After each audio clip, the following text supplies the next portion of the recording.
1. The Mansion of Silence. The rain fell softly against the tall windows of the Hawthorne estate, a mansion so large it seemed to echo with its own loneliness.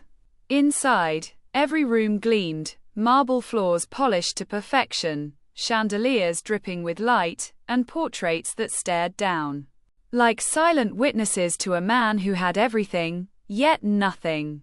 That man was Ethan Hawthorne, a 34-year-old millionaire whose success had come from brilliance, obsession, and heartbreak.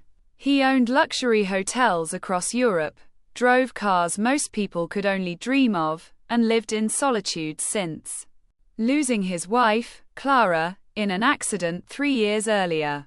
He had vowed never to love again. Until one rainy morning, when a new maid arrived, a girl with shy eyes and hands that trembled when she held a teacup. Her name was Lila Carter.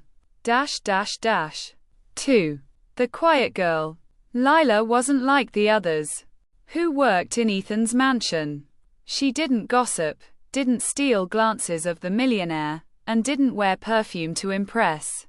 She came early, left late, and worked silently, cleaning, polishing, cooking, and tending the roses Clara once loved. Ethan noticed her one day as she was arranging flowers in the hallway. Her hair was tied loosely, a few strands brushing her cheek as sunlight fell across her face. "You're new here, Ethan," said, his voice quiet but commanding. "Yes, sir," she replied softly. "Lila, I started last week. Where did you work before this?" She hesitated. "A small diner outside the city. My mother's sick, so I needed something that pays better." He nodded and walked away, but that night, as he passed by the hall again, he found her still working, polishing the grand staircase, her fingers red from scrubbing. "Go home, Lila," he said. "I will, sir. Just one more step." There was something in her voice, a gentleness that stirred a part of him that had long been asleep. 3. The walls begin to speak. Days turned into weeks. Ethan found excuses to see her, asking for coffee at odd hours, calling her to his study to rearrange books that didn't need rearranging, or simply walking through the garden where she worked. She was quiet but kind. She'd leave a note beside his morning coffee. "Don't forget to eat." Or a flower in a vase with a line of poetry. "Even the broken bloom can still be beautiful." He started smiling again. One evening, Ethan came home from a long business trip. He found Lila asleep on the sofa, a book open beside her. It was Clara's favorite novel, The Time Between Us. He stood there for a long time, staring. He didn't wake her. He just covered her with a blanket and whispered to himself, "Maybe hearts do heal." 4. The birthday gift. A month later, it was Ethan's birthday, though he didn't celebrate it anymore. The staff usually left quietly after their shift, leaving the mansion in its usual silence. But that night, as he entered the dining room, he found something different. Candles glowed softly on the table. A small cake sat in the center with the words, "Happy birthday, Mr. Hawthorne." Lila stood there, blushing. "I'm sorry, sir," she said nervously. "I just thought, everyone deserves to be remembered." Ethan couldn't speak. For years, no one had dared to celebrate his birthday. He sat down slowly, and Lila cut a small slice for him. "Thank you," he said. "You remind me of someone I lost, but in a good way." That night, he didn't sleep. He stayed awake thinking about the maid with the shy smile and the heart full of kindness. 5. The credit card. A week later, Lila's mother fell critically ill. Ethan overheard her crying in the kitchen, soft sobs that broke the stillness of the mansion. "Lila," he said gently. She quickly wiped her tears. I'm sorry, sir, I didn't mean to. What's wrong? My mother needs surgery, she whispered. I've tried everything. I don't have enough money. Ethan looked at her for a long moment. Then he took out his black platinum credit card, the one that could buy almost anything in the world, and placed it on the table. Take it, he said. Her eyes widened. Sir, I can't. Yes, you can. Use it for whatever you need. Don't think twice. Tears filled her eyes. I'll pay you back. You don't have to. But she did take it. Trembling, grateful, and afraid. 6. The disappearance. 2 days later, Lila was gone. No note, no call, no message. The card was missing.